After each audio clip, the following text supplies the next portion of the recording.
Hi friends, మనస్మిత స్టోరీస్కి మీ అందరికీ స్వాగతం సుస్వాగతం. హాయ్ ఫ్రెండ్స్, ఏం చేస్తున్నారండి? అందరూ బాగున్నారా? మీరు చాలా ఎదురు చూస్తున్నారు కదా నా స్టోరీ కోసం. అందుకే కొంచెం ఇబ్బంది అవుతున్నా, ఓపిక తీరిక చేసుకొని స్టోరీ ఇస్తున్నాను. కానీ తర్వాత వ్యూస్ చూస్తే మాత్రం నాకు నీరసమే వస్తుందండి. కొంచెం రాయాలి అనే శ్రద్ధ కూడా తగ్గిపోతుంది, ఆ ఉత్సాహం రావటం లేదు. సరే, మీరేం చేస్తున్నారు? చాలామంది చదువుతున్నారు, చాలామంది చదవడం లేదు. సరే, ఇక కథలోకి వెళ్దామా? ఈరోజు మనం చదువుకోబోయే కథ పేరు సుబ్బలక్ష్మ మజాక. సుబ్బు సుబ్బు వసే సుబ్బు, ఎక్కడ చచ్చావే అని ఇల్లు అదిరిపోయేలా గావు కేకలు పెడుతున్నాడు వీసీ అని పిలవబడే వీరయ్య చౌదరి. అది వాళ్ళ తాతయ్య పేరు. వాళ్ళమ్మ ఎంతో ప్రేమగా తన తండ్రి పేరు పెట్టుకుంది కొడుక్కి. ఆ పేరు పెట్టినందుకు తల్లిని తిట్టుకొని రోజు లేదు వీసీ. అందుకే ఆ వీరయ్యలో వి, చౌదరిలో సి ఫస్ట్ లెటర్స్ తీసుకొని షార్ట్ కట్లో వీసీ అని పెట్టుకున్నాడు. అలాగే పిలిపించుకుంటాడు అందరితో. సొంత ఊరిలో తప్ప అతని అసలు పేరు ఎవరికీ తెలియదు. అక్కడికి వెళ్తే మాత్రం పెద్దవాళ్ళందరూ వీరయ్య అనే పిలుస్తారు ప్రేమగా. ఆ ప్రేమ అతనికి చిరాగ్గా ఉంటుంది. తన చిన్నతనంలోనే తండ్రి చనిపోతే తల్లి తన పుట్టింటికి చేరింది. తనని తండ్రి లేని లోటు తెలియకుండా గుండెల మీద పెంచిన తాతయ్య అంటే ప్రేమే, కానీ ఆ పేరు అంటే మాత్రం చిరాకు వీసీకి. ఇక సుబ్బలక్ష్మి విషయానికి వస్తే, సుబ్బలక్ష్మి వీసీ మేనమామ ప్రకాశం ఒక్కగానొక్క కూతురు. అప్పట్లోనే అందరూ ఫ్యాషన్గా పేర్లు పెడుతుంటే ఆయన మాత్రం తన కూతురికి ప్రేమగా తన తల్లి పేరు పెట్టుకున్నాడు, సుబ్బలక్ష్మి అని. సుబ్బలక్ష్మి పుట్టగానే వీరయ్య చౌదరి పెళ్ళామనేసుకున్నారు పెద్దవాళ్ళు. సుబ్బలక్ష్మి పెద్దగా చదువుకోలేదు, 10వ తరగతితోనే చదువు ఆపేసింది. కానీ అమ్మకి కూతురిలా ఇంటి పని వంట పనిలో, నాన్నకి కొడుకుగా పొలం పనిలో తోడుగా ఉండేది. ఏ పనైనా సరే అలా వేళ్ల మీద లాగించేస్తోంది, చిటిక వేసినంత తేలిగ్గా. అందరికీ అన్నీ అబ్బవు కదా, అలాగే ఆమెకు చదువు అబ్బలేదు. వీరయ్య చౌదరి గారు చివరి రోజుల్లో అప్పుడే బీటెక్ పూర్తి చేసి సాఫ్ట్వేర్ జాబ్లో జాయిన్ అయిన మన వీసీకి సుబ్బలక్ష్మికి తను పోయేలోగా పెళ్లి చేయమని గొడవ చేయటంతో వీసీకి ఇష్టం లేకపోయినా తనని ప్రేమగా పెంచి పెద్ద చేసిన తాతయ్య చివరి కోరిక మన్నించి సుబ్బలక్ష్మితో పెళ్లిపేటలు ఎక్కాల్సి వచ్చింది. వీసీకి సుబ్బలక్ష్మి అంటే పెద్దగా ఇష్టం లేదు. ఆమె అందంగా లేదని కాదు, ఆమె చాలా అందంగా ఉంటుంది. పట్టుకుంటే మాసిపోయే రంగు, మోకాళ్ల వరకు ఉండే జడ, కొలతలు వేసి తయారు చేసినట్లుండే వంపు సొంపులు, అవన్నీ అతన్ని టెంప్ట్ చేస్తాయి. కానీ ఆమెకు పెద్దగా చదువు లేదు, అదొక్కటే అతనికి అడ్డమైపోయింది. సుబ్బలక్ష్మి కనుక చదువుకొని ఉంటే కళ్ళు మూసుకొని చేసుకునేవాడిని అనుకునేవాడు. అతను ఏమనుకున్నా కళ్ళు తెరుచుకునే సుబ్బలక్ష్మినే పెళ్లి చేసుకోవలసి వచ్చింది. తాతగారికి మేనమామకి ఉన్న ఆస్తిపాస్తులు అన్నింటికీ ఇప్పుడు తానొక్కడే హక్కుదారుడు అని కొంత సంతృప్తి పడ్డాడు. తాతకి 50 ఎకరాలు ఉంటే మామకి 75 ఎకరాలు ఉంది. ఎంత చదువుకుంటే మాత్రం ఇంత సంపాదిస్తారులే, తన జీవితాంతం కష్టపడినా అంత ఆస్తి సంపాదించలేడు అని సర్దుకున్నాడు. కానీ మనసులో సుబ్బలక్ష్మికి చదువు లేదు అనే అసంతృప్తి మాత్రం అలాగే ఉంది. అప్పటినుంచి సుబ్బలక్ష్మికి ప్రతి విషయంలోనూ నీకు చదువు లేదు, నువ్వు నాకు సరిపోవు అని ఏదో ఒకటి ఎత్తిపొడుస్తూ తెలియజేస్తూ ఉండేవాడు. బావ మీద ఉన్న ప్రేమతో కొంత, చిన్నప్పటి నుంచి అతని మాటలు అలవాటే కాబట్టి మరికొంత. అవన్నీ పట్టించుకునేది కాదు సుబ్బలక్ష్మి. అతను ముందు బెట్టు చేసి, నీ గది నీది, నా గది నాది, నా గదిలోకి నువ్వు రావద్దు, నీ గదిలోకి నేను రాను, ఏదో తాత బలవంతం వల్ల నిన్ను పెళ్లి చేసుకున్నాను అంతే అన్నాడు.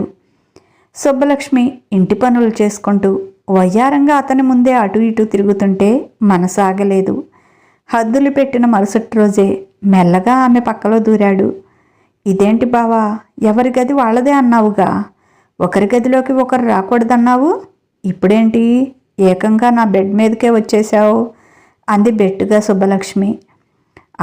అన్నానులే, కానీ పెళ్లి చేసుకొని పెళ్ళాన్ని పస్తులు పెడితే పాపం తగులుతుందంట. ఆయన ఎవరో గురువుగారు రీల్స్లో చెప్తుంటే విన్నానులే, ఆ పాపం నాకెందుకు అని సుబ్బలక్ష్మి పెదవుల్ని తన పెదవులతో మూసేశాడు. మరింక మాట్లాడనీయకుండా. సంవత్సరం తిరగకుండానే ఓ బొడ్డోడు పుట్టాడు. మరో 2 ఏళ్లకు ఇంకొక పాప కూడా పుట్టింది. సుబ్బలక్ష్మి అంటే తనకి ఇష్టం లేదంటూనే ఓ గంట కూడా ఆమె లేకుండా ఉండలేడు. ఇంట్లోకి వచ్చిన దగ్గర నుంచి ప్రతి నిమిషం అతనికి ఏం కావాలో అన్నీ దగ్గరుండి చేతికి అందిస్తుంది సుబ్బలక్ష్మి. తన 2 పిల్లలతో పాటు తనకు ఎంతో ప్రియమైన బావని కూడా ఓ పిల్లాడిలాగే చూసుకుంటూ ఉంటుంది. సుబ్బలక్ష్మి ఏదైనా అవసరమై ఊరు వెళ్తే, ఆహా పేడా పోయింది, నేను హ్యాపీగా ఉండొచ్చు అనుకునేవాడు. కానీ అర్ధగంట కూడా గడవకముందే ఏది ఎక్కడుందో అర్థం కాక తిక్కలేసేది. ఆమె అందానికే కాదు, ఆమె ప్రేమకి కూడా తను బానిసయ్యాడు అని తెలియక సుబ్బలక్ష్మిని తిట్టుకునేవాడు. ఇందుకే ఆ దొంగ మొహంది నాకేదో సేవలు చేసినట్లు నటిస్తూ నన్ను దానికి ఎడిక్ట్ చేసుకుంది, అది లేకుండా రోజు గడవని స్థితికి తెచ్చింది నన్ను అని తిట్టుకునేవాడు. ఆమె వచ్చే వరకు పిచ్చెక్కిపోయేది. ఆమె పక్కన లేకుండా రాత్రిళ్ళు అస్సలు నిద్ర పట్టేది కాదు. 2వ రోజు నుంచే ఫోన్లు మొదలు పెట్టేవాడు. ఇక్కడ మొగుడనే ఒక వెధవ ఉన్నాడు, గుర్తుందా? ఇంకా ఎన్ని రోజులుంటావు అక్కడ అని తగులుకునేవాడు. అయ్యో బావా, నిన్ననే కదా నేను వచ్చింది, ఇంతలో నీ గొడవేంటి?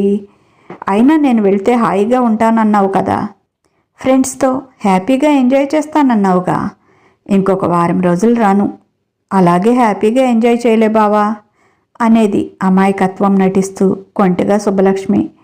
ఒసేయ్, నేను వచ్చానంటే నేను చంపేస్తాను, నోరు మూసుకొని ఈరోజు నైట్కి టికెట్స్ బుక్ చేస్తాను, రేపు ఉదయానికి ఇంట్లో ఉండాలి అని బెదిరించేవాడు. బావా, నేను వచ్చిందే వరలక్ష్మి వ్రతం చేసుకోవడానికి, వ్రతం రేపు, ఈరోజు ఎలా వస్తాను చెప్పు? వ్రతం పూర్తయ్యాక వస్తాలే. అత్తకి నాన్న వాళ్ళకి కూడా పిల్లల్ని 2 రోజుల దగ్గర ఉంచుకోవాలని ఉంటుంది కదా, మరి ఇలా వచ్చి అలా వెళ్ళిపోతానంటే వాళ్ళు ఊరుకుంటారా అంది. పిల్లల్ని చూసుకోవాలంటే వాళ్ళని వచ్చి ఇక్కడ 2 రోజులు కాదు 2 నెలలు ఉండమను. నువ్వు మాత్రం ఆ వ్రతమేదో కాగానే వచ్చేయివే. నువ్వు పక్కన లేకపోతే పిచ్చి ఎక్కినట్లుందే. నిన్ను హగ్ చేసుకోకపోతే నిద్ర పట్టట్లేదు, బయట తిండి తినబుద్ధి కావట్లేదు, రోజు టేస్టీగా ఉండి ముద్దలు కలిపి నోట్లో పెడతావు, ఇప్పుడు ఎవడే పెడతాడు? రాక్షసి, నువ్వు కావాలనే కుట్ర చేసి నన్ను ఇలా తయారు చేశావు అని చివరికి తన బలహీనత ఒప్పుకునేవాడు. బావా, అంత కష్టపడకపోతే రావచ్చు కదా, ఎంతసేపు?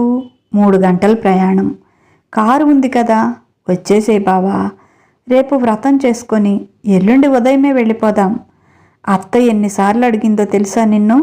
రా బావా, నీకే కాదు, నువ్వు పక్కన లేకపోతే నాకు కూడా నిద్ర పట్టలేదు రాత్రంతా అని సిగ్గుపడుతూ సుబ్బలక్ష్మి అంటే ఇక ఆగేవాడు కాదు. లేడికి లేచిందే పరుగని వెళ్ళి కారులో కూర్చొని స్టార్ట్ చేసి అర్ధరాత్రికే ఇంటికి చేరుకునేవాడు. అర్ధరాత్రి నిద్రపోయే పిల్లల్ని ముద్దు చేసి సుబ్బలక్ష్మి పక్కన చేరి ఇక తెల్లవారే వరకు ఆమెకు ఊపిరి సలపనిచ్చేవాడు కాదు. ఎంత ప్రేమ మనసులో పెట్టుకొని ఎదుటి మనిషిని కించపరిచేలా ఆ పిచ్చి మాటలు ఎందుకు మాట్లాడతాడు అనుకునేది సుబ్బలక్ష్మి. తనకి తన భార్య మీద, తన పిల్లల మీద అంత ప్రేమ ఉందని అతనికి తెలిస్తే కదా, ఆ ప్రేమను ఎలా వ్యక్తపరచాలో తెలియక ఏదో ఒకటి వాగుతూ ఉంటాడు. వాళ్ల పెళ్లి జరిగి 5 సంవత్సరాలు జరిగింది. ఆఫీసులో టెన్షన్స్ ఎక్కువైపోయాయి. సుబ్బలక్ష్మి మీద, పిల్లల మీద కేకలు వేయటం కూడా ఎక్కువైపోయింది. సుబ్బలక్ష్మి ఏదైనా అంటే ఆఫీస్ టెన్షన్స్ నీకేం తెలుసు, చదువురాని మొద్దువి, టైంకి వర్క్ చేయకపోతే అక్కడ గూటిస్తారు అని మరింత ఎగిరేవాడు ఆమె మీద. తొక్కలో ఉద్యోగం, ఎవడి కిందో నువ్వు చేతులు కట్టుకొని జాబ్ చేసేదేంటి బావా? మనం పల్లెటూరు వెళ్ళిపోదాం. నువ్వు ఇక్కడ ఏం సంపాదిస్తున్నావు? నీ జీతం నువ్వు తీసుకున్న ఈ 2 బెడ్రూమ్ ఫ్లాట్కి, నీ కారుకి ఈఎంఐ కట్టడానికే సరిపోతుంది. ఇంటి ఖర్చులు మొత్తం ఊరి నుంచే జరుగుతున్నాయి. అక్కడ ఇక్కడ 2 కుటుంబాల ఖర్చులు పోను. ఈ 5 ఏళ్లలో నాన్న 25 ఎకరాల పొలం కొన్నాడు. అక్కడ మన కింద 100 మంది చేతులు కట్టుకొని పనిచేస్తారు.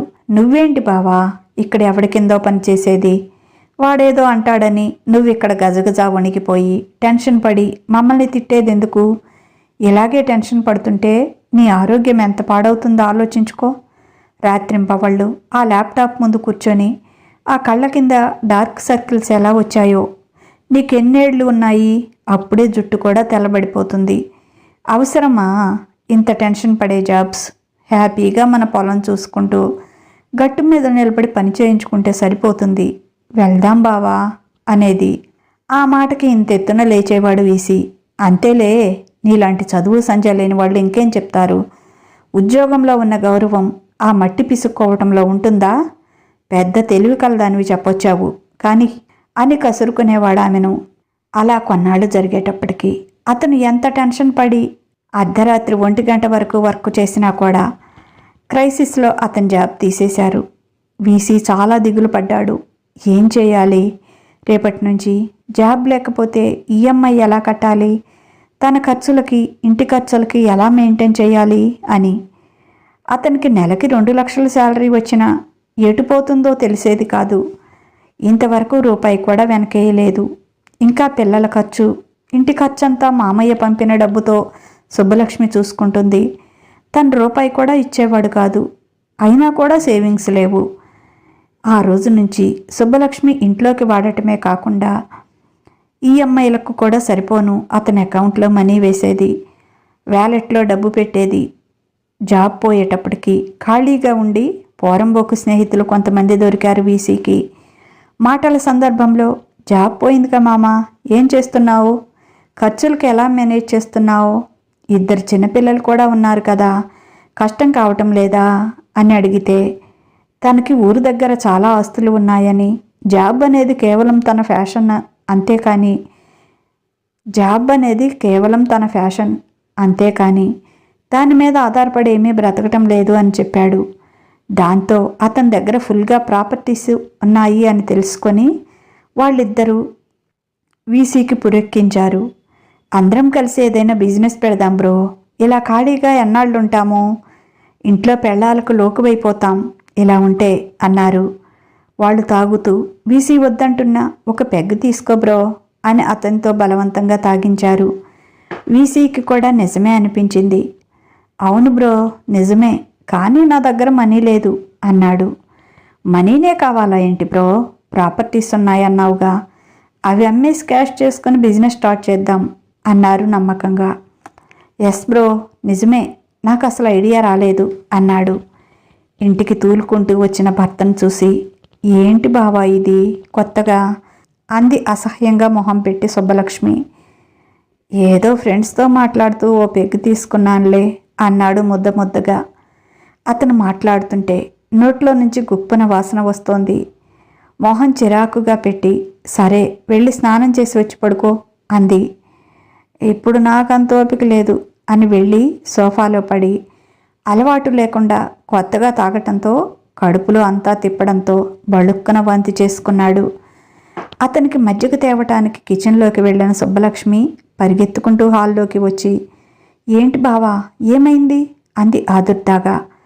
వీసీ బట్టల నిండా కక్కుకొని ఉన్నాడు. అతను బలవంతంగా బాత్రూంకి తీసుకువెళ్ళి బట్టలు విప్పి షవర్ కింద నిలబెట్టి చల్లటి నీళ్లు వదిలింది. చల్లటి నీళ్లు నెత్తిన పడటంతో కొంచెం మత్తు వదిలింది వీసీకి. స్నానం చేసేటప్పుడు మరోసారి వామిటింగ్ చేసుకున్నాడు. ఎవడు తాగమన్నాడు, నీకు అలవాటు లేనిది, నీకు అవసరమా ఇలాంటివి? ఇన్ని రోజులు లేని ఇలాంటి బేవర్స్ ఫ్రెండ్స్ కొత్తగా ఎక్కడి నుంచి వచ్చారు అంది కోపంగా సుబ్బలక్ష్మి. అతనికి శుభ్రంగా స్నానం చేపించి లుంగీ చుట్టి తీసుకువెళ్ళి బెడ్ మీద కూర్చోబెట్టి తలంతా శుభ్రంగా తుడిచి షర్టు వేసి మజ్జిగ పట్టి పడుకోబెట్టింది. ఏదో సణుగుతూ పడుకున్నాడు. సుబ్బలక్ష్మి వెళ్ళి హాల్లో అంతా శుభ్రం చేసి తను కూడా స్నానం చేసి బట్టలు మార్చుకొని వెళ్ళి వీసీని చూసింది. మత్తుగా నిద్రపోతున్నాడు.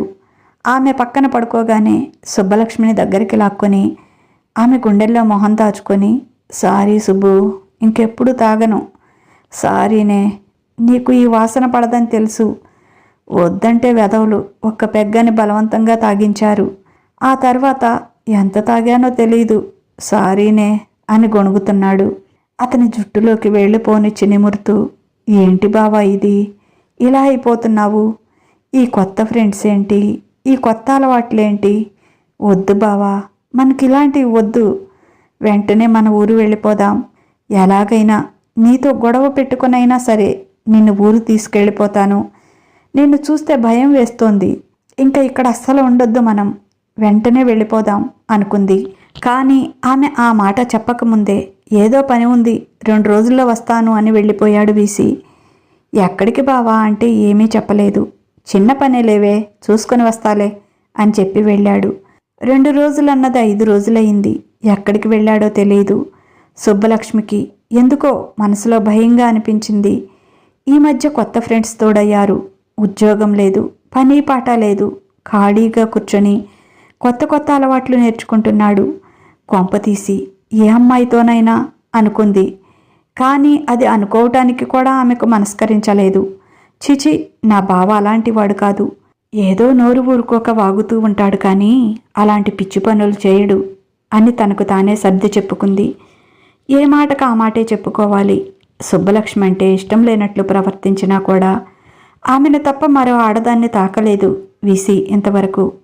ఆమె అందం అలాంటిది. ఆమె ముందు ఎవరూ ఆనరు అతని కళ్ళకి. ఆమె అందమే కాదు, ఆమె చూపించే ప్రేమ కూడా అతను ఊహించలేనంత గొప్పగా ఉంటుంది. పాలరాతి శిల్పం లాంటి ఆమె అందానికి, ఆమె తన మీద చూపించే పిచ్చి ప్రేమకి పడిపోయాడేమో కానీ ఆఫీసులో చాలామంది అమ్మాయిలు అతనికి లైన్ వేశారు. అతను కోరుకున్నట్లు వాళ్ళంతా బాగా చదువుకున్న వాళ్ళు, బాగా ఫ్యాషన్గా ఉండేవాళ్ళు. ఫుల్ మేకప్తో, వాళ్ళ వంపు సంపులతో ఆకట్టుకోవాలని చూసిన సహజ సిద్ధమైన సుబ్బలక్ష్మి అందం ముందు వాళ్ళు వెలవెలపోతున్నట్లు అనిపించేది అతనికి. 5 రోజుల తర్వాత తిరిగి వచ్చాడు వీసీ. ఆ రాత్రి 3 గంటల వరకు ఆమెను నిద్రపోనివ్వలేదు. 5 రోజుల విరహం తీర్చుకొని ఆమె ఎద మీద సేద తీరుతున్నప్పుడు అతని జుట్టులోకి వెళ్ళిపోనిచ్చి నిమురుతూ, బావా, నీకిప్పుడు జాబ్ కూడా లేదు కదా, ఇక్కడ ఉండి ఏం చేస్తాం, మన ఊరు వెళ్దాం బావా అంది. అక్కడికి వెళ్ళి మాత్రం ఏం చేస్తావు, మట్టి పీసుక్కుంటావా, పిడకలు కొడతావా అన్నాడు వ్యంగ్యంగా. తప్పేముంది బావా, మన ఊర్లో మన వాళ్ళ మధ్య ఉంటాం. అది మన ఊరు, మన వాళ్ళంతా అక్కడే ఉన్నారు. మనకి అక్కడ ఆస్తులు ఉన్నాయి. కూలీ చేసుకుని బ్రతికే పని లేదు కదా, హ్యాపీగా మన పొలం వేసుకుందాం. నీకు అది కూడా వీలు కాదంటే కౌలుకిచ్చేద్దాం.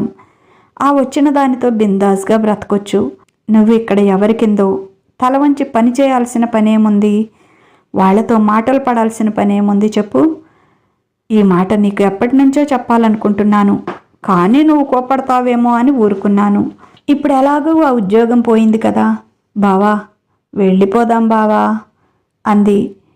ఒక్క ఉదుటున ఆమె మీద నుంచి లేచాడు. అంటే ఏంటి, ఉద్యోగం పోయేటప్పటికి నేను చేతకాని వెధవలా కనిపిస్తున్నానా? నీకు, నీ పిల్లలకి నేను సంపాదించి తిండి పెట్టలేననుకుంటున్నావా అన్నాడు కోపంగా. అదేంటి బావా అలా అంటావు? నేను ఆ మాట ఎప్పుడన్నాను? మన ఊరు వెళ్దాము అన్నాను. నువ్వు ఇన్ని పెడద్దాలు తీస్తావేంటి దానికి అంది బాధగా. నువ్వు అంత బాధపడాల్సిన పని ఏమీ లేదు. రేపటి నుంచి నేను బిజినెస్ చేయబోతున్నాను అన్నాడు. బిజినెస్సా? ఏం బిజినెస్ బావా అంది ఆశ్చర్యంగా. ఏదో ఒక బిజినెస్, నీకు చెప్పాలా ఏంటి? నీకు కావలసినవన్నీ నేను ఇంట్లో తెచ్చివేస్తాను. నువ్వు ఇంటిని మెయింటైన్ చేసుకో చాలు. నేనేం చేస్తానన్నది నీకు అనవసరం అన్నాడు. అదేంటి బావా అలా అంటావు? నేనేమైనా పరాయిదాన్నా? నువ్వేం చేస్తున్నావు తెలుసుకునే హక్కు నాకు లేదా అంది బాధగా సుబ్బలక్ష్మి. నువ్వో చదువురాని మొద్దువి, నేను చెప్తే నీకేం తెలుస్తుంది అన్నాడు ఎగతాళిగా. మరి బిజినెస్కి డబ్బు కావాలి కదా బావా, ఎలా? నీ దగ్గర డబ్బు లేదు కదా అంది. అదంతా నేను చూసుకుంటాను, నీ తెలివితేటలు ఏమీ ఇక్కడ ప్రదర్శించిన అవసరం లేదు అన్నాడు తీసివేసినట్లు. ఆ మాటలకి కోపం వచ్చింది సుబ్బలక్ష్మికి. అయినా తమాయించుకొని, ఏంటి బావా, ఏదడిగినా ఇలానే మాట్లాడతావు? నీ భార్యగా నువ్వేం చేస్తున్నది తెలుసుకునే హక్కు నాకుంది. ఇంతకీ నువ్వేం బిజినెస్ చేయబోతున్నావు, ముందు నాకు చెప్పు అంది. అబ్బో, వచ్చిందండి పెద్ద తెలివి కల కలెక్టర్ గారు. సరే విను, నేను కన్స్ట్రక్షన్ బిజినెస్ చేస్తున్నాను నా ఫ్రెండ్స్తో కలిసి. చాలా, ఇంకేమైనా కావాలా అన్నాడు. అసలు మీకు బిజినెస్లో ఏమైనా అనుభవం ఉందా? మీరు కనీసం 10 మందిలోకి వెళ్ళి కలివిడిగా మాట్లాడలేరు. బయట ఏదైనా సమస్య వస్తే సాల్వ్ చేయాలంటే మీ వల్ల అవుతుందా? అయినా కరోనా మహమ్మారి చుట్టుముట్టి దేశమంతా సొంత ఊర్ల బాట పడుతుంటే మీకు ఈ పిచ్చేంటి? అందులో కన్స్ట్రక్షన్ బిజినెస్ అంటున్నారు. ఈ టైంలో అలాంటి బిజినెస్ ఎవరైనా చేస్తారా? అందరూ సిటీ నుంచి సొంత ఊర్లకి పారిపోతుంటే ఈ టైంలో ఇలాంటి బిజినెస్ ఎవరైనా చేస్తారా బావా? కొంచెం ఆలోచించు అంది. నాకంటే నీకెక్కువ తెలుసా? ఇది అన్నాళ్ళుంటుంది. ఓ 4 నెలలు పోతే అందరూ మళ్ళీ ఇక్కడికే వస్తారు. ఆ సరికి మనం అపార్ట్మెంట్స్ రెడీ చేసి పెట్టామంటే హాట్ కేకుల్లా డబుల్ పేమెంట్కి అమ్ముడుపోతాయి. నీకేం తెలుసు ఇంట్లో కూర్చొని వంట చేసుకోవటం తప్ప అన్నాడు ఎగతాళిగా. అయినా నువ్వు నాకు సలహాలు ఇచ్చేంత దానివి ఎప్పుడయ్యావే? నోరు మూసుకొని ఇంట్లో కూర్చో, అధిక ప్రసంగాలు చేయకు. శుభం పలకరా సుబ్బిశెట్టి అంటే పెళ్లి కూతురు మొండేదిరా అన్నట్లు మొదట్లోనే అశుభాలు పలక్కు. డబ్బు విషయం నేను చూసుకున్నాను, నువ్వేమీ నాకు హెల్ప్ చేయనవసరం లేదు అని అటు తిరిగి పడుకున్నాడు. సుబ్బలక్ష్మికి భయంగా ఉంది. అతని మనస్తత్వానికి బిజినెస్ అనేది పడదు. పైగా రాంగ్ టైంలో రాంగ్ డెసిషన్ తీసుకున్నాడు. ఏం చేయాలి? చెప్తే వినడు. అత్తయ్యతోనైనా చెప్పించాలి అనుకుంది. కానీ ఆమె మాట కూడా వినడు. మూర్ఖుడు. తాను పట్టిన కుందేలుకి 3 కాళ్ళు అంటాడు. ఏం చేయాలి అని ఆలోచిస్తుంటే ఆమె మనసంతా దిగులుగా మారిపోయింది. కన్స్ట్రక్షన్ బిజినెస్ అంటే చాలా డబ్బు కావాలి, కోట్లలో కావాలి. అంత డబ్బు ఎక్కడి నుంచి తెచ్చాడు? తన దగ్గర లేదు. అప్పు తేవటానికి కూడా అంత ఎవరిస్తారు? ఎక్కడి నుంచి తెచ్చాడు డబ్బు అని ఆలోచిస్తోంది. ఆమెకు అస్సలు తట్టలేదు అతను ఏం చేసి డబ్బు తెచ్చాడు అని. తెలిస్తే గుండె పగిలిపోతుందేమో. ఆ స్నేహితులు ఎవరో కానీ మంచివాళ్లలా లేరు, ముంచేవాళ్లలా ఉన్నారు. వాళ్ళేదో ఫ్రాడ్ చేస్తున్నారు. ఈయన కనిపెట్టడం లేదు. ఈయన కన్ని తెలివితేటలు లేవు. అందరినీ తేలిగ్గా నమ్మేస్తాడు. భగవంతుడా, ఇప్పుడు ఎలా? ఏం జరుగుతుందో ఎలా తెలుసుకోవాలి? తన భావన ఎలా రక్షించుకోవాలి ఈ మోసాన్ని నుంచి అనుకుంది. ఎన్ననుకున్నా ఆమె ఏమీ చేయలేకపోయింది. వీసీ కన్స్ట్రక్షన్ బిజినెస్ మొదలుపెట్టాడు. నీది పెట్టుబడి, మాది శ్రమ అన్నారు ఫ్రెండ్స్. అదేంటి, మనమందరం కలిసే బిజినెస్ పెడదాము అన్నారు కదా అన్నాడు అమాయకంగా. అవును బ్రో, ఇప్పుడు కూడా కాదనటం లేదు కదా. నీకంటే వెనక ఆస్తులు మూలుగుతున్నాయి కాబట్టి వెంటనే తీసుకువచ్చావు. మరి మాకు అలా కాదు కదా. ఫస్ట్ వీటితో బిజినెస్ స్టార్ట్ చేద్దాం, తర్వాత చిన్నగా మేము కూడా పెట్టుబడి పెడతాము అన్నారు. వాళ్ళ మాటలు నమ్మాడు వీసీ. వాళ్లలో ఒకడి పేరు రమేష్, ఇంకొకటి పేరు చైతన్య. 3 పేర్లు కలిసేటట్లు విఆర్సీ కన్స్ట్రక్షన్స్ అని కంపెనీ నేమ్ పెట్టి ఒక బిల్డింగ్ అద్దెకి తీసుకొని బిజినెస్ స్టార్ట్ చేశారు. ఫ్లాట్ కొనేటప్పటికి చాలా డబ్బు అయిపోయింది. మా బంధువులు కాబట్టి అంత తక్కువకి ఇచ్చారు, లేకపోతే మనకి అంత తక్కువకి అస్సలు రాదు అన్నారు వాళ్ళిద్దరూ. కానీ వీసీకి ఆ ఏరియాలో కొనడం ఇష్టం లేదు. పైగా ప్లేస్ కూడా చాలా డౌన్ ఉంది. ఫ్లాట్ చేయాలంటేనే చాలా ఖర్చు అవుతుంది అంటే వాళ్ళిద్దరూ ఒప్పుకోలేదు. ముందు ఇక్కడ బాగా డెవలప్ అవుతుంది బ్రో, ఇప్పుడు దూరంగా అనిపిస్తుంది కానీ చూడు, సంవత్సరం తిరిగేటప్పటికి మన అపార్ట్మెంట్ చుట్టూ ఎన్ని అపార్ట్మెంట్స్ పడతాయో చూడు. అసలు రేపటి నుంచి మన అపార్ట్మెంట్లో ఫ్లాట్స్ కోసం క్యూ కడతారు అన్నారు. వీసీ నిజమేనని ఊహల్లో తేలిపోయాడు. తాము అపార్ట్మెంట్ పూర్తి చేసినట్లు, అవి పూర్తి కాకముందే శుభ్రంగా ఎక్కువ ధరకి అమ్ముడుపోయినట్లు, చాలా లాభాలు వచ్చినట్లు సుబ్బలక్ష్మి ముందుకు వెళ్ళి, చూసావా నాకు బిజినెస్ రాదన్నావు, సంవత్సరం తిరిగేటప్పటికి ఎంత సంపాదించానో అని కాలర్ ఎగరేసినట్లు పగటి కలలు కనసాగాడు. కానీ అతని కలలన్నీ కలలైపోయాయి. 6 నెలలయ్యింది. తెచ్చిన డబ్బు ఎటుపోయిందో తెలియదు. అపార్ట్మెంట్ సగం పనులు కూడా కాలేదు. ముడి కట్టుబడి కూడా పూర్తి కాలేదు. ఇంకా అంత డబ్బు పెడితే కానీ అపార్ట్మెంట్ పూర్తి అవ్వదు. రమేష్ని చైతన్యని డబ్బు తెమ్మని అడిగితే, మేం కూడా ట్రై చేస్తున్నాం బ్రో, ఎక్కడా దొరకటం లేదు. ఎవరైనా వాళ్ళ ఫ్లాట్స్ రిజిస్టర్ చేసుకుంటే డౌన్ పేమెంట్ కడతారు, మనకి రిటర్న్ డబ్బు వస్తుంది, దాంతో కట్టుబడి సాగించవచ్చు. కానీ ఏంటో ఒక్క ఫ్లాట్ కూడా అమ్ముడుపోలేదు. చూద్దాం, పేపర్స్లో అడ్వర్టైజ్మెంట్ ఇద్దాం, కేబుల్ టీవీలో కూడా అడ్వర్టైజ్మెంట్స్ ఇద్దాం అని చెప్పారు. చేతిలో రూపాయి లేక వీసీ తలపట్టుకున్నాడు. అసలు అంత డబ్బు ఎందుకు ఖర్చు అయింది అతనికి అర్థం కాలేదు. ఎందుకంటే అతను 25 కోట్లకు పైనే తీసుకొచ్చాడు. దానిలో 10 కోట్ల పైనే రమేష్, చైతన్య సైట్ చేసుకున్నారు. సుబ్బలక్ష్మికి మాత్రం తన బావ మీద విపరీతమైన కోపంగా ఉంది.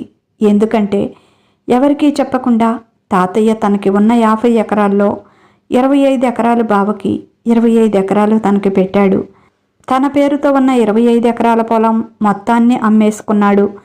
కనీసం నాన్నకి కానీ అత్తయ్యకి కానీ చెప్పలేదు. ఈ మధ్య పొలానికి ఎవరో కంచె వేస్తుంటే, ఇదేంట్రా మా పొలానికి కంచె వేస్తున్నారు అని నాన్న అడిగితే, ఇంకా ఎక్కడ మీ పొలం అండి, మీ అల్లుడు మాకు అమ్మేశాడు అని చెప్పారట. అది కూడా అర్జెంటుగా కావాలన్నాడని, చాలా తక్కువగా పోయిందని నాన్న అత్తయ్య తెగ బాధపడుతున్నారు. ఈరోజు ఉదయం ఆ విషయం తెలిసిన దగ్గర నుంచి సుబ్బలక్ష్మికి ఒళ్ళు మండిపోతుంది. ఇందుకేనా అప్పుడు 5 రోజులు ఉండి వచ్చాడు. ఊరికి కూడా వెళ్లకుండా పక్కనున్న టౌన్లో ఉండి మధ్యవర్తుల ద్వారా ఎవరికీ తెలియకుండా వ్యవహారం జరిపాడు. ధర కూడా చాలా తక్కువగా ఇచ్చాడు. ఇలానే ఉంటాయి బావు చేసే పనులన్నీ అని విసుక్కుంది. వీసీ ఇంటికి రాగానే గొడవ వేసుకుంది మొదటిసారిగా సుబ్బలక్ష్మి. ఏంటి బావా నువ్వు చేసిన బుద్ధి తక్కువ పని? నీ ఇష్టం వచ్చినట్లు చేయొచ్చు అనుకున్నావా? పెద్దవాళ్ళందరూ చచ్చిపోయారనుకున్నావా?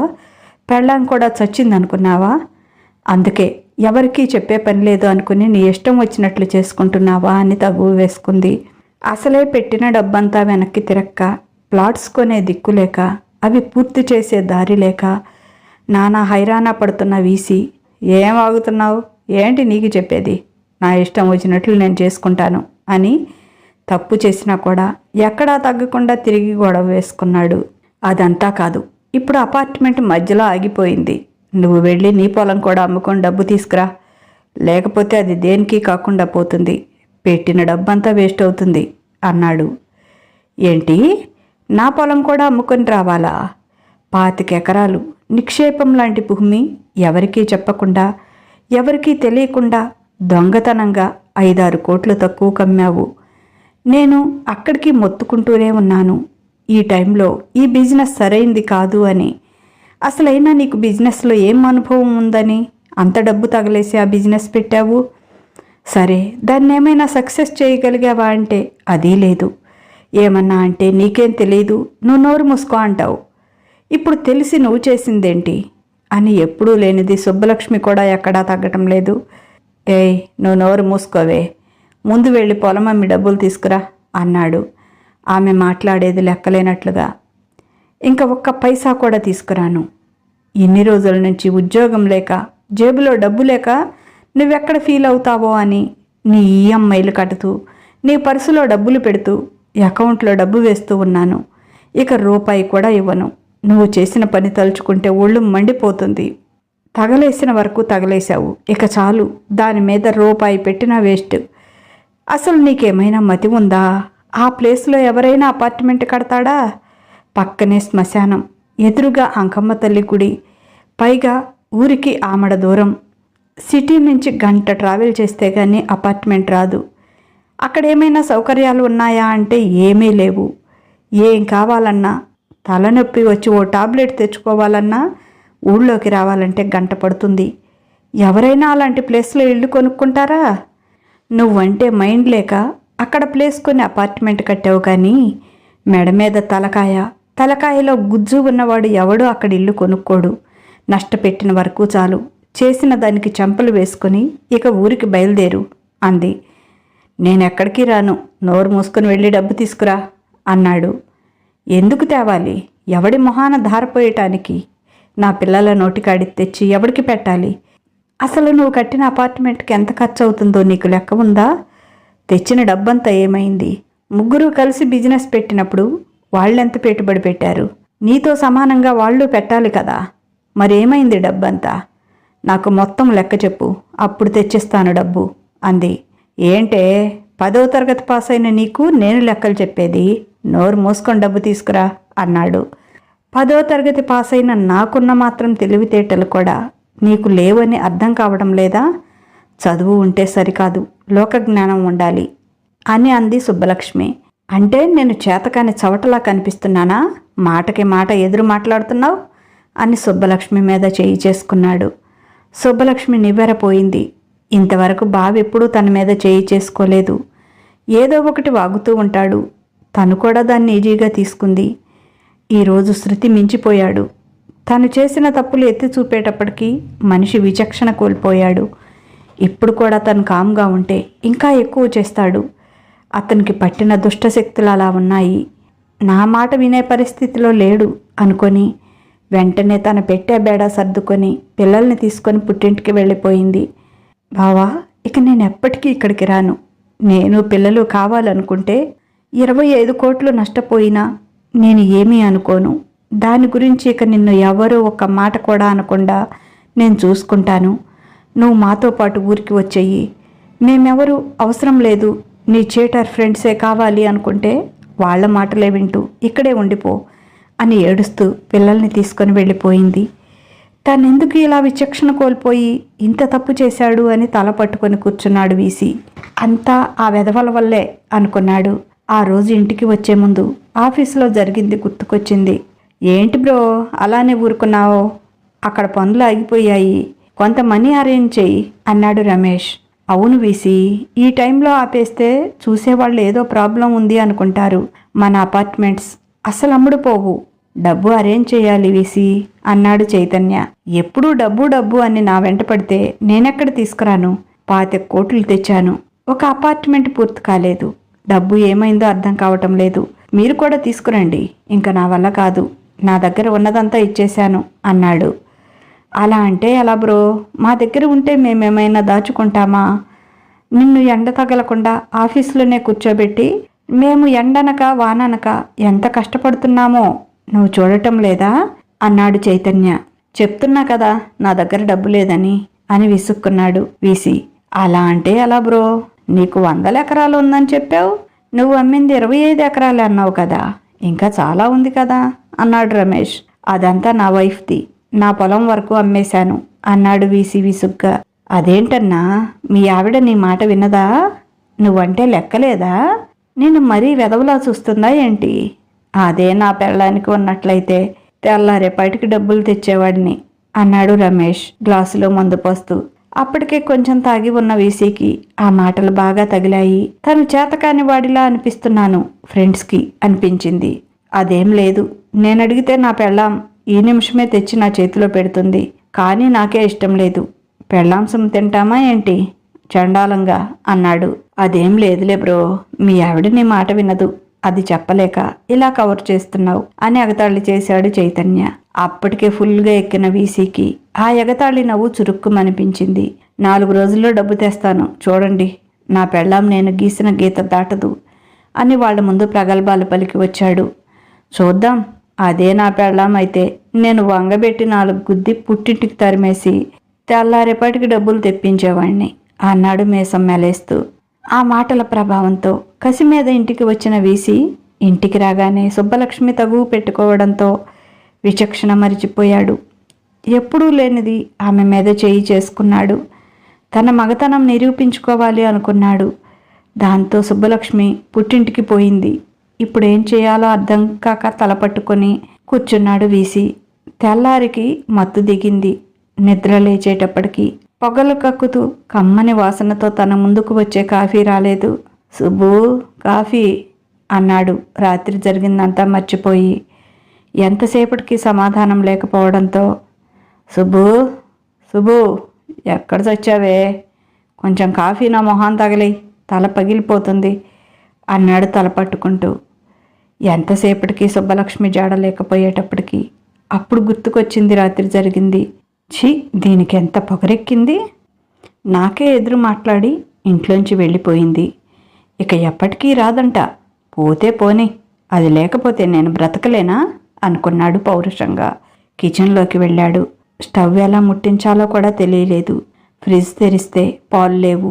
ఛీ అనుకుంటూ ఫ్రిడ్జ్ డోర్ బలం కొద్దీ విసిరికొట్టి షర్టు తగిలించుకొని బయటికి వెళ్ళాడు. ఆ బజారు చివర్లో ఉన్న చిన్న క్యాంటీన్కి వెళ్ళి అక్కడ కాఫీ అడిగాడు. నోట్లో పోసుకుంటే వాంతి వచ్చినట్లయింది. ఆ పేపర్ కప్ డస్ట్బిన్లో పడేసి డబ్బిచ్చి వచ్చేశాడు. స్టవ్ మీద వేడి నీళ్లు పెట్టుకొని అవే తాగాడు. కడుపులో ఆకలి కరకరలాడుతోంది. రాత్రి కూడా ఏమీ తినలేదు. బయట తిండి తను తినలేడు. చిరాకు వచ్చింది తన మీద తనకే. ఇలా ప్రతిదానికి సుబ్బలక్ష్మి మీద ఆధారపడ్డాను, అందుకే దానికి లోకువైపోయాను అనుకున్నాడు. ఎప్పుడొచ్చి చస్తుందో ఇది. అయినా దానికి లేని బాధ నాకెందుకు? దాని మాత్రం నేనుండలేనా? అది కావాలంటే పల్లెటూరుకి వెళ్ళాలంట. ఎవరికి కావాలది? వద్దు అంటే అంటకట్టారు. దరిద్రం వదిలిపోయింది అనుకున్నాడు. స్నానం చేసి కారు తీసుకొని బయటికి వెళ్ళి పెద్ద రెస్టారెంట్కి వెళ్ళి అక్కడ టిఫిన్ చేసి కాఫీ తాగాడు. ఎంత పెద్ద రెస్టారెంట్ అయినా సుబ్బలక్ష్మి చేతి టేస్ట్ రాలేదు. ఇలా ప్రతిదానికి దాన్ని తలుచుకోకూడదు అనుకున్నాడు మళ్ళీ. అలా 2 నెలలు గడిచిపోయాయి. వీసీ చేతిలో రూపాయి లేకుండా పోయింది. ఖర్చులకి కూడా కష్టమవుతోంది. అపార్ట్మెంట్లో ఒక్క ఫ్లాటు అమ్ముడుపోలేదు. సుబ్బలక్ష్మి చెప్పినట్లు అంత దూరం వెళ్ళి ఎవడు కొంటాడు? ప్రతిదానికి సిటీకి రావాలంటే గంట పడుతుంది. తర్వాత తెలిసింది ఆ ప్లేస్ అమ్మిన వ్యక్తి వాళ్లకు తెలిసిన వాళ్ళు అన్నారు. కాదు, అది రమేష్ తండ్రిదే. 4 రెట్లు ఎక్కువ రేటుకి తనతో కొనిపించి అతనితో ఏదో చాలా తక్కువకిచ్చినట్టు బిల్డప్ ఇచ్చారు.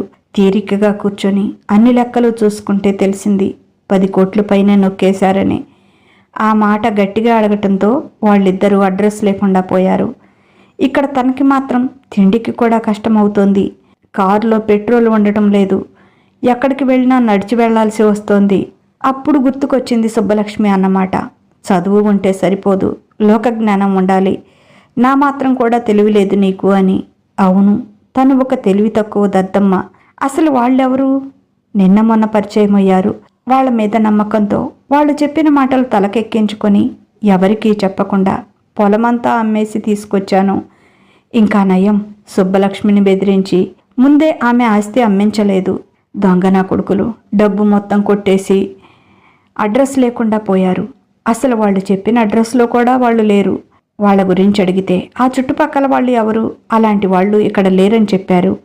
ఎంత మోసం! అడ్రస్ కూడా తప్పే చెప్పారు. నా సొమ్ము తిని నా భార్యకి నాకు తగులు పెట్టారు. ఇప్పుడు ఏం చేయాలి అని ఆలోచించాడు. ఇంకా ఆలోచించటం అనవసరం. నాశనం చేసిన వరకు చేశాను. సుబ్బలక్ష్మి చెప్పినట్టు అక్కడికి వచ్చి ఎవరూ కొనరు. కనీసం తనకి ఎందుకు రాలేదు ఆ ఆలోచన? డబ్బు మొత్తం తనది. 3 పార్ట్నర్స్ అని ఆ ప్లేస్ని 3 పేరుతో రిజిస్టర్ చేపించారు. ఇప్పుడు కనుక్కుంటే అక్కడ అసలు అంత ధర లేనే లేదు. మేమంతా అనుకున్నాం వీడేదో వెర్రిపట్టి కొనుక్కున్నాడు అని అన్నారు పక్కనే గ్రామం ప్రజలు. వాళ్ళ మీద కేసు పెట్టడానికి కూడా తన దగ్గర ఎలాంటి ఆధారాలు లేవు. వాళ్ళు డబ్బు పెట్టింది పెట్టంది ఎవరూ చూడలేదు. నా డబ్బు తిన్నది కూడా ఎవరికీ తెలియదు. ఆధారాలు కూడా చూపించలేడు తను. ఎందుకంటే అన్నింటి మీద సంతకాలు పెట్టింది తనే కనుక ఏమి చేయటానికి పాలుపోలేదు. కనీసం రోజువారీ ఖర్చులకి కూడా తన దగ్గర ఇప్పుడు డబ్బులు లేవు. డబ్బు కావాలంటే సుబ్బలక్ష్మిని అడగాల్సిందే. అయినా ఇంకా డబ్బు తెప్పించుకొని ఇక్కడ నేనేం చేయాలి? నా భార్య బిడ్డలు పల్లెలో ఉంటే నేను ఒక్కడిని ఇక్కడుండి ఏం చేస్తాను? వెంటనే తన చేతికి ఉన్న వాచ్ అమ్మేసి కారులో పెట్రోల్ కొట్టించుకొని ఊరికి బయలుదేరాడు. ఇంటికి చేరేటప్పటికి సాయంత్రం 5 గంటలవుతోంది. ఇంటికి వెళ్ళగానే పిల్లలు నాన్న నాన్న అంటూ అతని మీద ఎగబడ్డారు. వాళ్ళని ఎత్తుకొని గుండెలకు హత్తుకున్నాడు.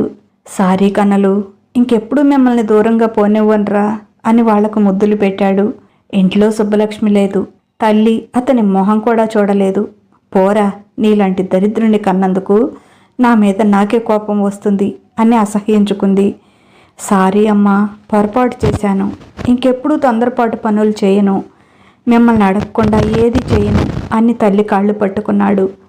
ఎంతైనా తల్లి మనసు కదా, కరిగిపోయింది.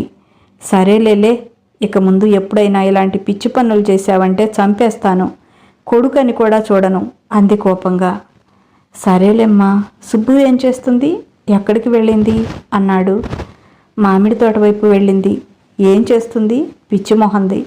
నువ్వు ఎలా ఉన్నావో, ఏం చేస్తున్నావో, టైంకి తింటున్నావో లేదో అని దిగులు పడి చస్తుంది. ఇంకో 4 రోజులుంటే అన్నీ మర్చిపోయి అదే నీ దగ్గరికి వచ్చేది. అది బంగారం రా. నువ్వంటే దానికి పిచ్చి ప్రేమ. అలాంటి దాన్ని బాధ పెట్టకురా అని తల్లి చెప్తుంటే, సారీమా, ఇంకెప్పుడు ఇలాంటి పిచ్చి పనులు చేయనని చెప్పానుగా. దాని విలువేంటో దానికి దూరం అయ్యాకే అర్థమైంది. దగ్గర ఉంటే ఎలా అంటే అలా వాగేవాడిని. ఇంకెప్పుడు దాన్ని బాధ పెట్టను, నీ మీద ఒట్టు అన్నాడు. సరేలే, అది మామిడి తోటలో కలుపులు తీస్తుంటే అక్కడికి వెళ్ళింది. వెళ్ళి దాన్ని తీసుకురాపో అంది. వెంటనే మామయ్య బైక్ తీసుకొని తోట దగ్గరికి బయలుదేరాడు. కూలీలు దారిలోనే ఎదురయ్యారు. అమ్మాయి గారు తోటలోనే ఉన్నారండి అని చెప్పారు. బైక్ని కొంచెం దూరంలో ఆపి తోటలోకి వెళ్ళాడు. సుబ్బు ఎక్కడ ఉంటుందో అతనికి తెలుసు. తోటలో ఓ చెట్టు చుట్టూ అరుగు కట్టించాడు తాత. చిన్నప్పుడంతా అక్కడే ఆడుకునేవాళ్ళం తాము. ఆ రోజులు ఎంత బాగుండేవి అనుకున్నాడు. ఇది తనని గుర్తు చేసుకుంటూ అక్కడే ఉండి ఉంటుంది అనుకుంటూ అక్కడికి వెళ్ళాడు. అతను అనుకున్నట్లుగానే సుబ్బలక్ష్మి అక్కడే ఉంది. చెట్టు కానుకొని కూర్చొని శూన్యంలోకి చూస్తూ ఉంది. అటు తిరిగి ఉంది. అతను వచ్చిన అలికిడిని కూడా గమనించలేదు. వెనగ్గా వెళ్ళి ఆమె కళ్ళు మూశాడు. అతని చేతికి ఆమె కన్నీళ్ల తడి తగిలింది. ఉలిక్కిపడి వెనక్కి తిరిగింది. బావని చూడగానే ఆమె మొహంలో సంతోషం ఒక్కసారిగా ఉప్పొంగింది. అన్నీ మర్చిపోయింది. తమ మధ్య జరిగిన గొడవ, అతను తనని కొట్టడం అన్నీ మర్చిపోయింది. బావా అంటూ సంభ్రమాశ్చర్యాలతో ఒక్కసారిగా అతన్ని కౌగిలించుకుంది. గట్టిగా ఏడ్చేసింది సుబ్బలక్ష్మి. వీసి సుబ్బలక్ష్మిని తన గుండెల్లో పొదువుకున్నాడు. ఆమెను తన చేతులారా దూరం చేసుకున్న బాధ అతని మనసులో ఇంకా ఎక్కువగా ఉంది. ఆమె ఆడది కనుక పైకి ఏడ్చి తన బాధను తీర్చుకుంటుంది. తను మగాడు కనుక అలా ఏడవలేక లోపలే మదన పడుతున్నాడు. సుబ్బలక్ష్మి తనను చూడగానే ఇలాగే రియాక్ట్ అవుతుంది అనుకున్నాడు. కానీ లోపల ఏమంటుందో అని కొంత భయం కూడా ఉంది అతనికి. ఆ భయం తీరిపోవడంతో ఆమెను ఆర్తిగా కౌగిలించుకొని ఆమె స్పర్శలో స్వాంతన పొందుతున్నాడు. కాసేపటికి సారీనే సుబ్బు అన్నాడు ఆమె కళ్ళు తుడుస్తూ. వదిలేయ్ బావా, ఇక జరిగిన దాని గురించి ఆలోచించకు అని. బావా, నువ్వు నిజంగానే పూర్తిగా ఇక్కడికి వచ్చేసావు కదా అంది ఏదో అనుమానం రాగా. వచ్చేశాను సుబ్బు, ఇంక ఎప్పటికీ నీ మాటే వింటాను. నిజంగానే నేను చాలా తెలివి తక్కువ వెధవని. నా చుట్టూ ఉన్న వాళ్ళు ఎలాంటి వాళ్ళో నేను కనిపెట్టలేకపోయాను. వాళ్ళ మాటలు నమ్మి పూర్తిగా నష్టపోయాను. మీకు ఎవరికీ చెప్పకుండా ఇలాంటి పని చేసినందుకు సిగ్గుపడుతున్నాను. పైగా నీ మీద చెయ్యి కూడా చేసుకున్నాను. దానికి మరింత సిగ్గుపడుతున్నాను. నన్ను క్షమిస్తావంటే అన్నాడు. ఊరుకో బావా, మన మధ్య క్షమాపణలేంటి? మనకి ఇదేమైనా కొత్త? ఎప్పుడూ నోటితో చేసే పని ఈసారి చేతితో చేసావు అంతే కదా అంది చాలా తేలిగ్గా, కొంచెం వెటకారం కలిపి. అందుకే సిగ్గుపడుతున్నానే. ఇంకెప్పుడు నిన్నలా తక్కువ చేసి మాట్లాడను. God promise. ఇక నుంచి నువ్వే నా గురువువి. నువ్వు ఎలా చెప్తే అలా వింటాను అన్నాడు చేతులు కట్టుకొని తల వంచుకొని. చాలే వేషాలు అంది సుబ్బలక్ష్మి కళ్ళు తుడుచుకొని మనస్ఫూర్తిగా నవ్వుతూ. అంటే అలా కాదు, నాకు ఈ పొలం పనులు అవి రావు కదా, అన్నీ నువ్వే నేర్పించాలి. ఇక నుంచి నువ్వు చెప్పినట్లు మనం ఈ పొలం సాగుబడి చేసుకుంటూ అమ్మని మామయ్య వాళ్ళని చూసుకుంటూ ఇక్కడే ఉందాం. నిజంగానే నువ్వు అన్నప్పుడు నాకు అర్థం కాలేదు. ఇక్కడ మనం 100 మందికి ఉపాధి కల్పిస్తూ నేనెవరి ముందో 2 లక్షల కోసం చేతులు కట్టుకొని నుంచొని వాళ్ళు అన్న మాటలన్నీ పడటం ఏంటి? నువ్వు చెప్పింది చాలా కరెక్ట్. ఇక్కడ మనమే రాజులం అన్నాడు. అవును బావా, అవసరమైనప్పుడు మనమే బంటులం కూడా. అంతా మన చేతుల్లోనే ఉంటుంది. మన ఇష్టంతోనే సాగుతుంది, ఒక్క ప్రకృతి విషయంలో తప్ప. నేల తల్లి ఎప్పుడూ మనల్ని మోసం చేయదు అంది సుబ్బలక్ష్మి. సరే కానీ సుబ్బు, అంత డబ్బు పోగొట్టాను కదా, నీకు బాధగా లేదా, కోపంగా లేదా అన్నాడు తల వంచుకొని. కొంచెం బాధగానే ఉండేది. అది డబ్బు గురించి కాదు, నువ్వు అలా తయారయ్యావే అని, నీకెప్పుడూ లేని చెడు అలవాట్లు నేర్చుకున్నావు అని. ఇంకా ఇప్పుడు ఆ దిగులు తీరిపోయిందిగా. నిజంగానే ఇంక సిటీకి వెళ్ళవుగా బావా అంది. ప్రామిస్, అస్సలు వెళ్ళను అన్నాడు ఆమె చేతిలో చెయ్యేస్తూ. సరే ఇంటికి వెళ్దాంరా, అమ్మ మామయ్య వాళ్ళు ఎదురు చూస్తుంటారు అన్నాడు. చాలా సంవత్సరాల తర్వాత బావ వెనుక బైక్ మీద కూర్చొని వెళ్తుంటే చాలా సంతోషం వేసింది. జాలీగా అనిపించింది సుబ్బలక్ష్మికి. వీరయ్య చౌదరికి కూడా అలాగే అనిపించింది. ఇక నుంచి అతన్ని వీసీ అని పిలిచేవాళ్ళు ఎవరూ లేరు ఈ ఊరిలో, వీరయ్య చౌదరి అనే తన సొంత పేరుతో తప్ప.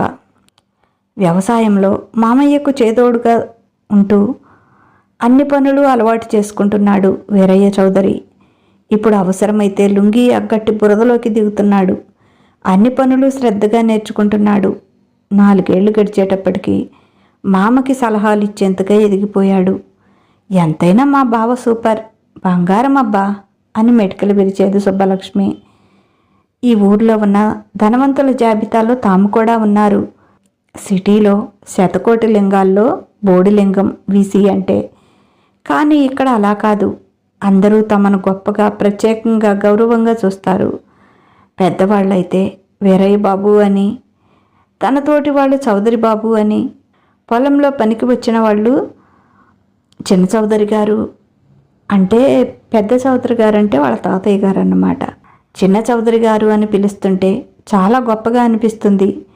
ఆ పిలుపులోని వైబ్స్ తను ఎలా మిస్ అయ్యానబ్బా ఇన్నాళ్ళు అనుకున్నాడు మన వీరయ్య చౌదరి ఉరఫ్ వీసీ. ఒకప్పుడు సిటీలో జాబ్ చేసేటప్పుడు క్లీన్ షేవ్ చేసుకొని పేడిమూతితో ఉండేవాడు. ఇప్పుడు అలా కాదు, కోరమేసం పెంచాడు.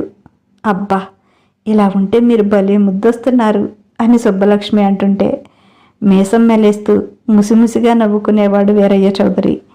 ఒకప్పుడు నీకేమీ తెలీదు, నువ్వు నోరు మూసుకో అని కసురుకునే స్థాయి నుంచి పెళ్ళాం చెబితే వినాలి అనే స్థాయికి వచ్చేశాడు మన వీరయ్య చౌదరి.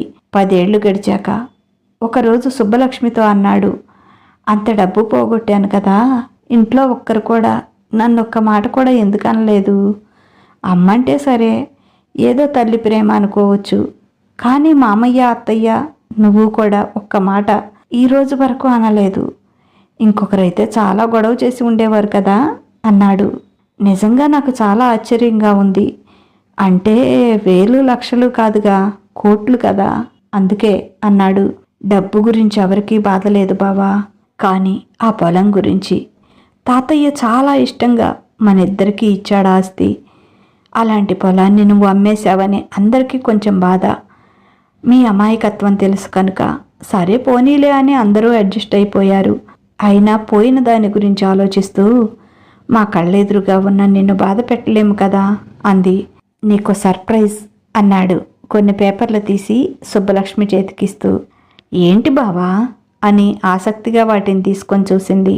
అదే పొలం మళ్ళీ కొన్నాడు వీరయ్య చౌదరి. బావా నిజంగానా అంది ఆశ్చర్యము ఆనందము కలిసిన గొంతుతో. ఎస్, తాత మన కోసం ఇచ్చిన దాన్ని నేను పోగొట్టాను, అందుకే కష్టపడి మళ్ళీ సాధించాను అన్నాడు గర్వంగా వీరయ్య. చాలా సంతోషంగా ఉంది బావా, ఆస్తి తిరిగి వచ్చినందుకు కాదు, నీలో వచ్చిన మార్పుకి, తాత ప్రేమకి నువ్విచ్చే విలువకి అంది అతని గుండెల మీద వాలిపోతూ సుబ్బలక్ష్మి. తమరే కదా గురువుగారు, మీ దారిలోనే వెళ్తున్నాం అన్నాడు హాస్యంగా. మరి గురుదక్షిణ ఏమీ లేదా అంది సుబ్బలక్ష్మి నవ్వుతూ. ఎందుకు లేదు, ఇదే నీ గురుదక్షిణ అంటూ ఆమె పెదవులు అందుకున్నాడు. సంతోషంగా అతని కౌగిల్లో కరిగిపోయింది సుబ్బలక్ష్మి. ఇదండి ఈరోజు మన సుబ్బలక్ష్మి కదా. మరి సుబ్బలక్ష్మి అంటే మామూలుదా? ఎలాగైనా తన బావని పల్లెటూరికి రప్పించుకుంది. అందరితో కలిసి హ్యాపీగా అక్కడే ఉండిపోయేట్లుగా చేసుకుంది. సరేనండి, ఈ కథ కనుక మీకు నచ్చినట్లయితే తప్పనిసరిగా ఒక లైక్ ఇవ్వండి. అలాగే ఈ కథపైన మీ అమూల్యమైన అభిప్రాయాన్ని ఓ చిన్న కామెంట్ ద్వారా తెలియచేయండి. మన మాటే మంత్రం మన స్మిత స్టోరీస్ని సబ్స్క్రైబ్ చేసుకోండి. మీకు తెలిసిన వారికి కూడా షేర్ చేయండి. ఇక ఉంటాను. బాయ్. మీ లక్ష్మి ఘంట.